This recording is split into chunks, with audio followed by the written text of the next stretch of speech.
성도님 여러분들을 주의 이름으로 환영합니다.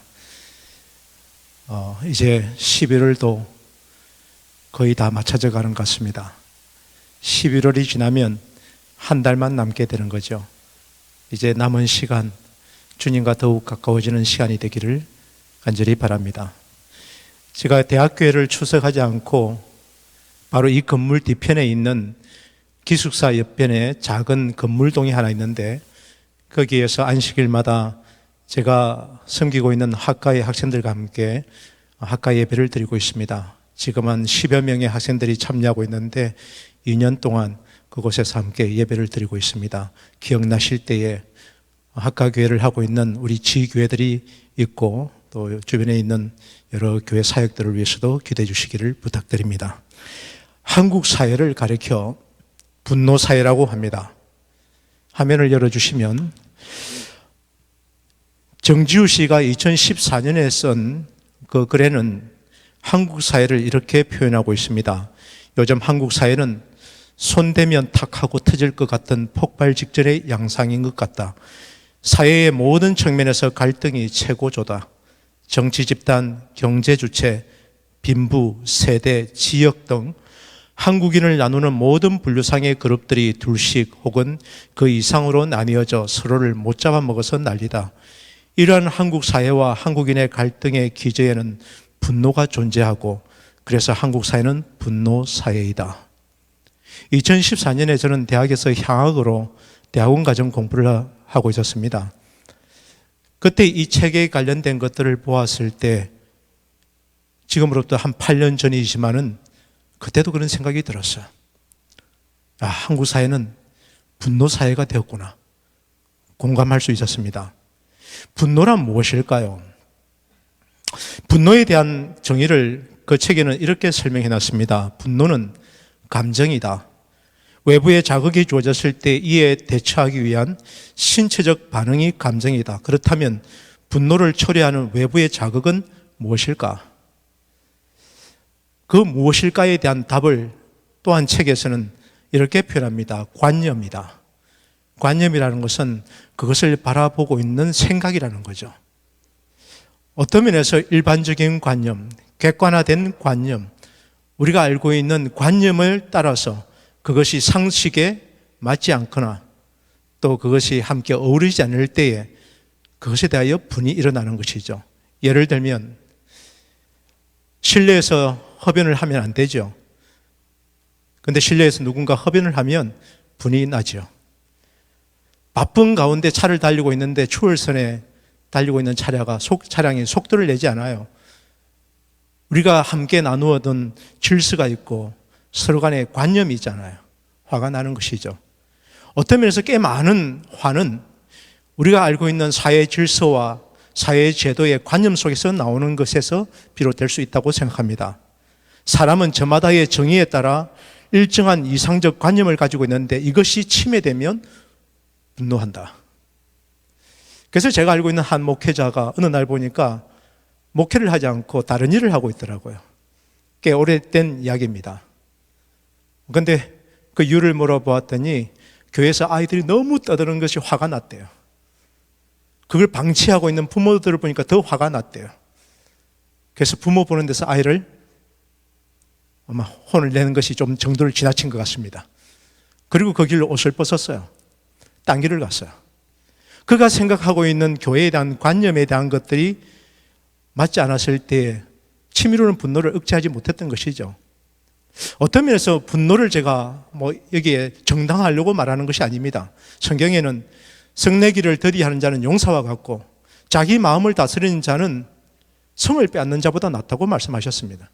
성내는 것은 온전함을 이루지 못하는 것이라고 말씀하셨고, 또한 쉽게 성을 내는 자들은 다툼을 일으키고 성내기를 더디하는 자는 오히려 평화를 일궈낸다고 말씀합니다. 하지만은 때로는 우리 마음속에서 지난 한 해를 돌아보았을 때 나도 모르게 치밀어오는 분노는 없었는지, 이제 다음 주가 되면 연말 기도 주간이 될 텐데 한번 돌아보면 좋겠다 생각합니다. 오늘 오전 11시에 지난달 29일에 있었던 이태원 참사의 유가족들이 기자회견하는 것을 제가 지켜보았습니다. 같이 그 상황을 그 부모들의 입장에서 듣노라니까 눈물이 나더라고요. 그리고 또 한편에는 화가 나더라고요. 2014년에 세월호 사건이 생겼을 때에 제 아이가 여기 가까이 있는 고등학교 다니고 있었는데 2학년이었어요. 그때 그 희생자들 때문에 그 학교 전체도 수학여행을 가지 못했습니다. 이제 세월이 지나서 8년이 지났는데 길을 걷던 청년들이 우리가 흔히 생각하는 사회적 통념이 무엇인가요? 많이 모이면 안전하다고 생각하지 않습니까? 오히려 어색하게 한두 사람이 가는 길이 더 무섭지 다수가 가는 길이면 불안하지 않다고 생각하는 것이 일반적인 관념인데 그 관념을 깨뜨리고 사람들이 길에서 죽었어요. 그것도 한두 명이 아니라 158명이 죽은 것입니다. 여기 유가족들 가운데 한 분이 그런 얘기를 해요. 자녀의 장례식을 치르는데 이 지방에서 깨 벗어난 변두리에다가 장례식장을 열었더라는 거예요. 그것에 대한 분이 이렇게 있어요. 이미 여러분들은 많은 뉴스를 통해서 보았을 것입니다. 제가 그곳을 직접 가보지는 않았지만은 지난주에 저희 학가교회에 나오고 있는 청년 2명이, 학생 2명이 세이에서 주관하는 프로그램에 참여해가지고 소그룹으로 이 골목을 다녀왔더라고요. 그리고 다녀와서 그 마음속에 느꼈던 바를 지난 안식일 소그룹 나누시에 나누는데 숙연해졌습니다. 5.5m 폭과 3.2m 폭 사이에 대략 평수로 말하면 50평 정도 된대요. 우리 대학의 본당이 한 몇 평 정도 될까요? 제가 생각할 때는 본당 자체만 해도 100평이 넘을 거라 생각이 듭니다. 근데 50평 남짓한 이 골목길에 1000명이 들어왔더라는 거예요. 통계적으로 말한다면. 그래서 여기에 시뮬레이션을 했을 때에 그 1m 폭 안에, 평방미터 안에 15명이 들어있는 것보다도 더 많은 숫자가 그날 있었다는 것이죠. 어떻게 이런 일들이 있었을까? 여러분들은 그 뉴스를 보았을 때 어떤 심정이었습니까? 분노 사회를 쓴 정지우 씨는 이렇게 얘기합니다. 우리가 삶의 의미를 찾지 못할 때, 하루하루 이어지는 생활 속에서 중심을 잃을 때, 내 삶을 나만의 이야기로서 써나가는 방법을 배우지 못할 때 삶은 분노가 된다. 물론 성경은 우리에게 이렇게 말씀합니다. 이미 잘 알고 있는 말씀이에요. 같이 한번 읽어볼까요? 시작. 분을 내어도 죄를 짓지 말며 해가 지도록 분을 품지 말고 마귀에게 틈을 주지 말라. 여기에 보면 이 본문만 가지고 보았을 때는 분 자체는 감정으로 묘사하고 있는 것 같습니다. 그렇기 때문에 분을 내어도 이어지는 결과 죄를 짓지 말기를, 그리고 그 분 자체를 오랫동안 유지하지 않도록 해가 지도록 분을 품지 말라고 이야기하고 있습니다. 그리고 그 분을 품은 감정 때문에 마귀가 틈을 타지 않도록 하라고 성경 우리에게 권고하고 있는 것이죠. 윌리엄 바클레이는 유명한 성경 주석가입니다. 그는 기독교인의 분노에 대한 부분을 설명해 놨는데 그의 기독교인에 대한 분노에 대한 속에는 이와 같은 말씀이 있습니다. 그리스도인의 삶의 분노는 반드시 있다. 그렇다고 올바른 분노라고 말할 수는 없다. 분노할 능력을 잃어버린 사람은 뭔가 꼭 있어야 할 것이 없는 경우가 있다. 분노를 하지 않는 것만이 전부가 아니라는 것이죠. 마땅히 가져야 될 분노가 있어야 되는데 없다면 그것도 문제가 될 수 있다는 것이죠. 직구점과 나쁜 성격과 성냄은 변명의 여지가 없다. 그러나 분노가 없는 세상은 더 형편없는 세상이 될 수 있다. 분노가 훈련되어 그리스도를 섬기는 데 사용되고 아주 순수하고 이타적이 된다면 그것은 세상에서 가장 위대한 능력이 될 것이다. 여러분들 이 말씀에 공감하시는 부분이 있으리라 생각합니다. 어떤 면에서 그리스도인이 마땅히 일어나서 해야 될 그 분노가 오늘 이 시대에 일어나고 있는가라는 것이고 그것을 어떻게 나타내고 표현하고 있는지를 돌아볼 필요가 있다는 것이죠. 저는 윌리엄 윌버버스에 대한 스토리를 볼 때마다 깊은 감동을 받습니다. 그는 영국의 정치가입니다. 1759년부터 1833년 그의 생애를 사는 동안 21살의 젊은 나이에 영국에서 하원이 되기로 결심합니다. 그가 하원이 되려고 결심한 이유가 있죠. 그것은 하나님께서 그에게 준 사명을 이루고 싶었던 것입니다. 그 사명은 노예제도에 대한 폐지에 대한 사명이었어요. 영국 사회에 만연하고 있는 노예 인권에 대한 것들이 무너지고 있는 것을 보고 젊은 청년은 일어난 것입니다. 그리고 이 노예 개혁을, 노예 폐지를 해야 되겠다고 생각했던 것이죠. 윌버포스의 이야기를, 짧은 스토리를 여러분들에게 영상으로 좀 소개해드리고 싶습니다.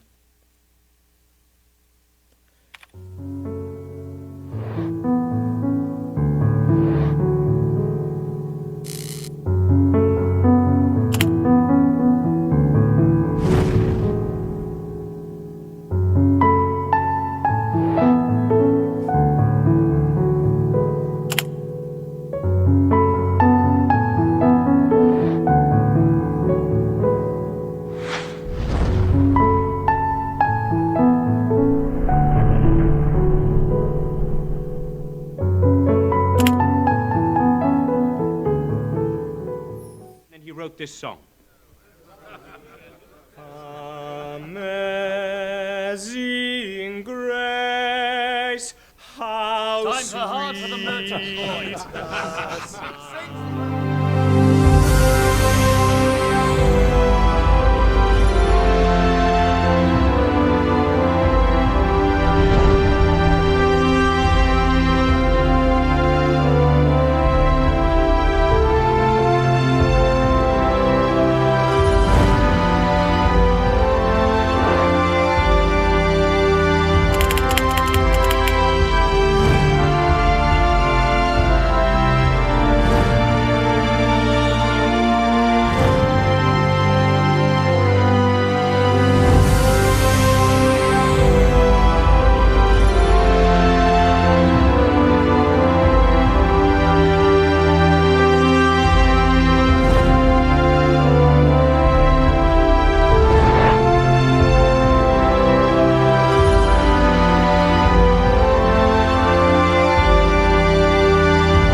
여러분, 예수님께서도 공생애 중에 그분의 분의 감정을 드러낸 적이 있습니다.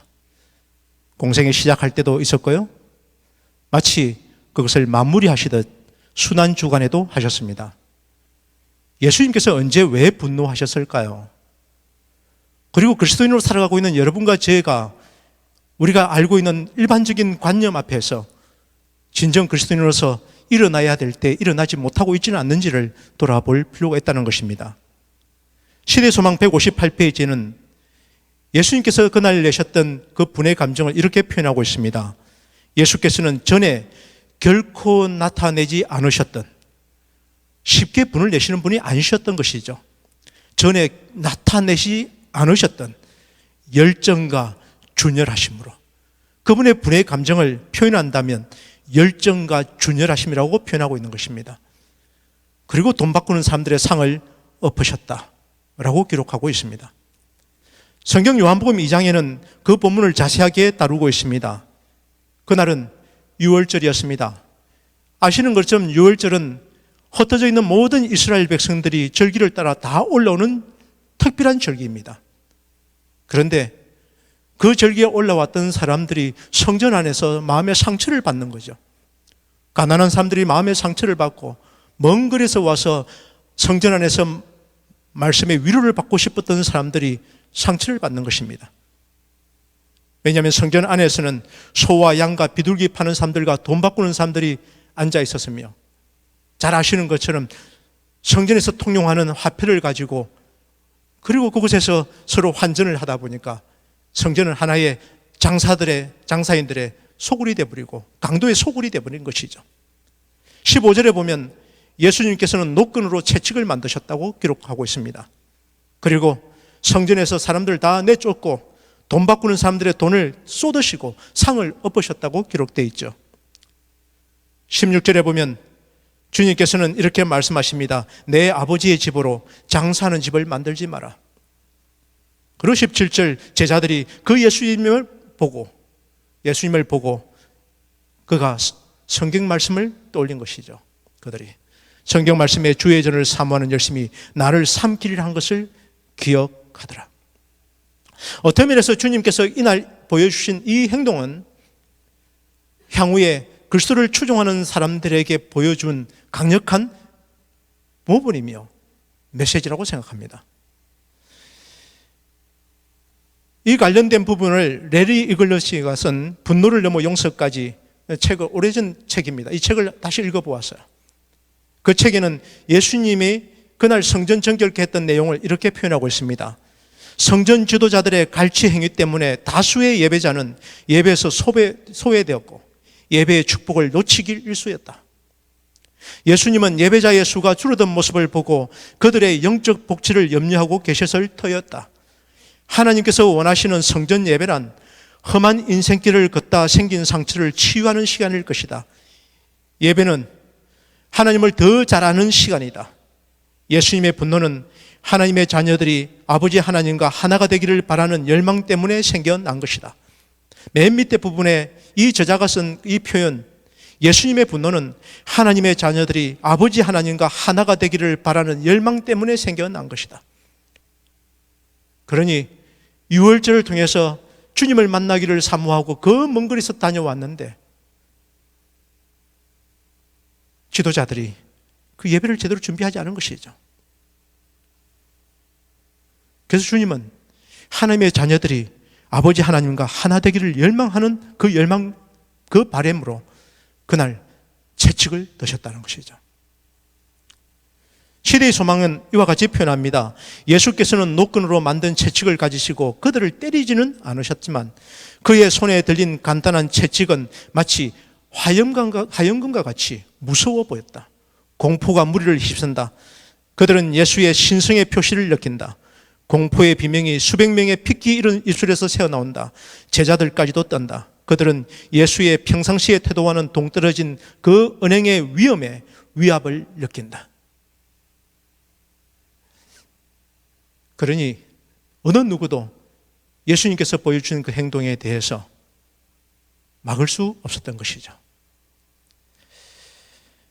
그 안에서 거룩한 성령께서 함께 하시는 신성의 임재를 경험했던 것이고, 그래서 그 노끈을 만든 채찍조차도 영감의 그런 화염금 같다고 표현하고 있는 것이죠.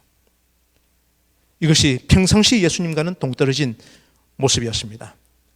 교회정원 5권 210페이지에는 우리에게 좀 더 구체적으로 하나님의 백성들이 어떻게 해야 될지를 설명하고 있습니다.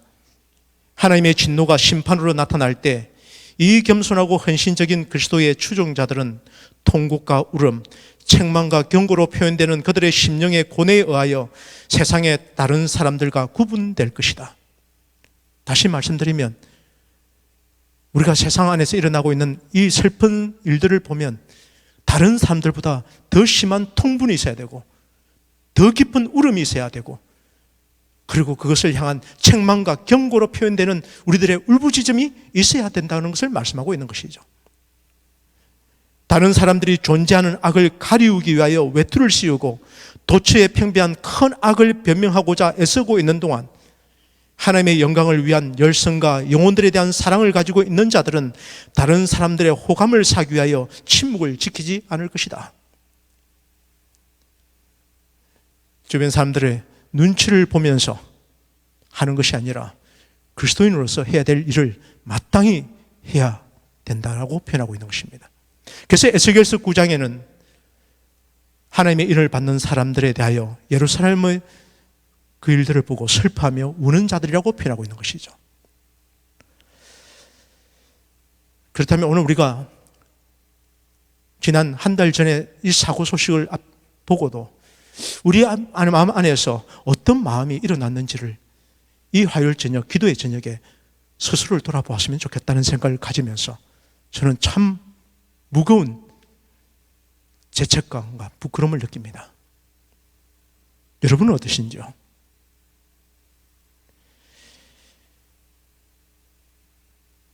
유진 피터슨 목사는 하나님의 분노에 대하여 이렇게 표현합니다. 하나님의 분노는 감정의 폭발이라든지 무분별한 변덕스러움이 아니라 꾸준한 관심의 측면인 것이다. 고린도서 2장에는 사도 바울의 심경을 자세하게 기록해 놓고 있습니다. 바울이 고린도 교회에서 일어나고 있는 그 여러 가지 문제들을 접한 다음 마음이 너무 아팠던 것 같습니다. 그래서 그는 정말 어렵게 고린도 교회를 향한 책망을 담은 편지를 보냈어요. 디도편으로 보냈습니다. 그리고 디도가 돌아오기까지 고린도 교회가 어떤 반응을 했을지 계속 생각했습니다. 때로 그런 경우가 있지 않습니까? 무거운 설교를 했거나 또 정말 꼭 돌이키면 좋겠다는 생각으로 그렇게 사랑을 한 호소도 있지 않습니까? 바울은 그렇게 말씀 메시지를 보내고 나서도 그 말씀에 대한 반응이 두려웠던 것이죠. 그래서 고린도후서 2장 13절에는 이렇게 표현합니다. 내가 내 형제 디도를 만나지 못함으로 내 심령이 편하지 못하여 그들을 작별하고 유럽의 처성인 마게도냐로 갔다라고 표현하고 있습니다. 왜 바울은 그렇게 마음이 편하지 않았을까요? 사도행전 323페이지에는 고린도 교회에 대한 이야기를 기록하면서 이렇게 표현합니다. 고린도 교회에 대하여 근심했던 기간에 바울은 잘 되기를 바랐으나 그의 권면과 권고가 오해를 받지는 않았을까 하여 때때로 깊은 슬픔이 그의 영혼을 휩쓸었다. 기별자의 고민이라고 생각합니다. 마땅히 해야 될 일에 대하여 했지만은 그러나 그도 인간이기에 돼요. 잘 되기를 바라지만 혹시나 오해하지 않을까? 혹시 빗나가지는 않을까? 혹시 더 저항하며 격돌로 돌아가지 않을까? 이런 염려들이 있었던 것이죠. 그래서 그 깊은 슬픔이 그의 영혼을 휩쓸었다고 표현하고 있습니다. 그리고 고린도서 6장에는 그들이 마게도냐로 갔었을 때 특별한 소식을 듣게 됩니다. 디도가 오는 거예요. 그 본문을 이렇게 표현하고 있습니다. 우리가 마게도냐에 이르렀을 때도 우리 육체가 편하지 못하였고 사방으로 환난을 당하여 밖으로는 다툼이요 안으로는 두려움이었노라. 그러나 낙심한 자들을 위로하시는 하나님이 디도가 오므로 우리를 위로하셨으니. 디도가 온 거야. 어떤 소식을 가지고 갔을까요? 그가 온 것뿐 아니요 오직 그가 너희에게서 받은 그 위로도 위로로 위로하고 너희의 사모함과 애통함과 나를 위하여 열심히 있는 것을 우리에게 보고함으로 나를 더욱 기쁘게 하였느니라. 가져온 소식이 그렇게 불안한 두려움이 그를 휩쓸고 있었는데 고린도 교인들이 그 말씀을 듣고 바뀐 거예요. 기쁜 소식을 가지고 온 것입니다.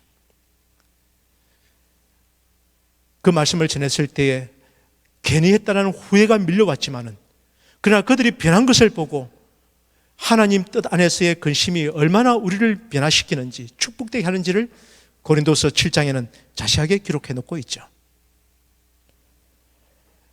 이 본문의 말씀처럼 낙심한 자들을 위로하시는 하나님이 디도가 오므로 우리를 위로하였다. 그래서 고린도서 7장 11절에는 이때 이 상황의 그의 심정을 이렇게 표현하고 있습니다. 좀 더 쉽게 이해하기 위해서 쉬운 성경의 본문을 읽어드리겠습니다.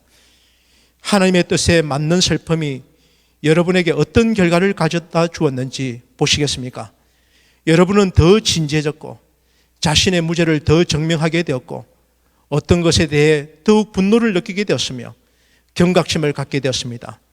또 간절히 바라게 되고 관심을 갖게 되고 잘못을 저지른 사람들을 벌하게 되었습니다. 여러분은 모든 점에 있어서 이 문제와 관련하여 무죄라는 것을 보여주었습니다.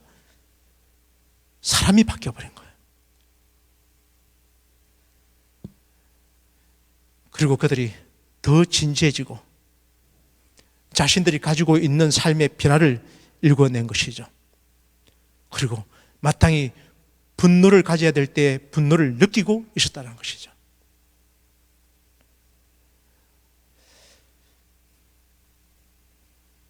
바울은 이 자신의 삶에 대한 부분들을 이렇게 표현하고 있습니다. 바울은 원수의 세력을 느꼈으나 그의 체력이 기울어지고 있을지라도 그는 충실하여 위축되지 않고 그리스도의 복음을 선포하였다. 하나님의 전신 갑주를 입은 이 네모안은 투쟁 가운데 전진하였다. 말씀을 준비하면서 이 네모 안에 있는 이 말씀이 저를 사로잡았어. 때로는 우리가 신앙생활을 10년, 20년, 30년 해 나가다가 어느 순간엔 사회적 관념과 통념의 변화로 인해서 우리가 가고 있는 바른 길조차도 때로는 왜곡되고 오해되어진 길처럼 보여질 때라 할지라도 하나님의 길을 간다는 것이 어떤 것인지를 보여주는 한 단어였습니다. 이 단어가 무엇인지 아시겠습니까? 두 절로 되어 있습니다. 십자가의 영웅이었어요. 십자가의 영웅에 대한 표현을 하이프는 기록하면서 바울의 일생의 한 부분을 담아 놓은 것입니다. 바울은 원수의 세력을 느꼈으나 그의 체력이 기울어지고 있을지라도 그는 충실하여 위축되지 않고, 십자가의 영웅의 삶이 그렇더라는 것입니다. 절대로 육신이 세하여진다 할지라도 그가 가고 있는 것의 삶에 대한 그 길을 바라보았을 때 위축되지 않고 그리스도의 복음을 선포하였다.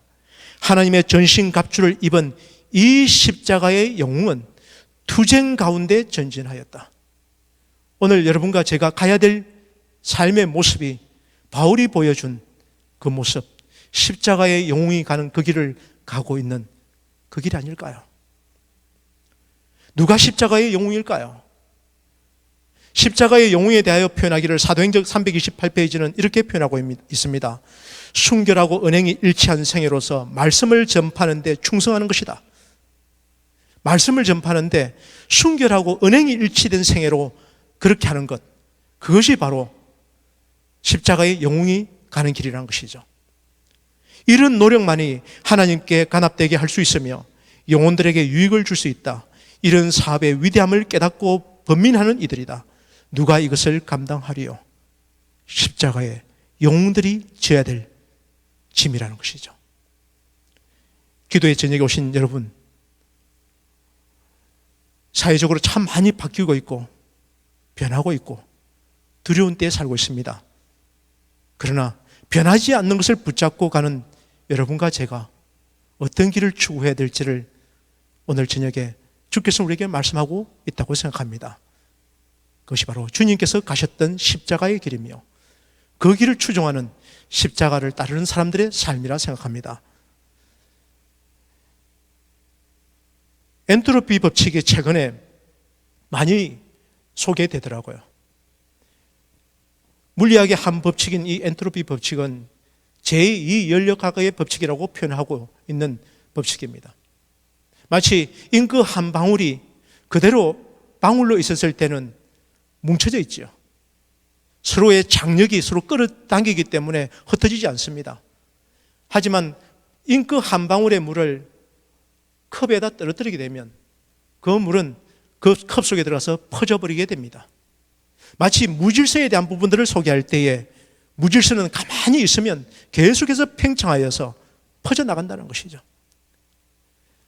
그렇기 때문에 그 무질서를 바르게 잡기 위해서는 또 하나의 에너지가 들어가야 된다고 말하고 있습니다. 그 에너지가 필요하다는 것이죠. 때로는 그것이 사회의 변화를 이끄는 사회의 시스템일 수도 있겠지만은 그리스도인들에게 있어서 말하고 있는 거기에 들어가는 그 에너지는 무엇일까요? 저는 우리에게 주어진 시대적 기별을 증거하는 것이라 생각합니다. 시대의 기별자가 되어서 이 시대에서 잃어버리고 있는 관념들을 바로잡고 온 백성으로 하여금 하나님께 눈을 돌리게 하는 이것이야말로 우리가 이 사회의 무질서로부터 질서를 일구어내는 역할이라고 생각합니다. 창세기에 기록되어 있는 소돔과 고모라의 멸망은 궁극적으로는 그 도성의 범죄가 증가한 것 때문에 하나님의 심판이 이루어진 것이지만 더 궁극적인 이유는 의인 10명이 없었기 때문이죠. 오늘 이 사회에 주님께서 우리에게 원하시는 것이 있다면 십자가의 영웅에 갔던 그 길을 묵묵히 걸어가고 있는 하나님의 백성들이 제 자리를 지키고 기도할 때, 마땅히 일어나야 될 때 주님께서는 영광을 받으시고 이 사회를 위한 주님께서 주신 그 역할을 하나님의 백성들이 다 감당할 수 있으리라 생각합니다. 하나님의 은혜가 이 저녁에 기도회로 오신 여러분들과 저희 심령 가운데 함께 하시기를 간절히 바라면서 말씀을 마치겠습니다. 기도하겠습니다.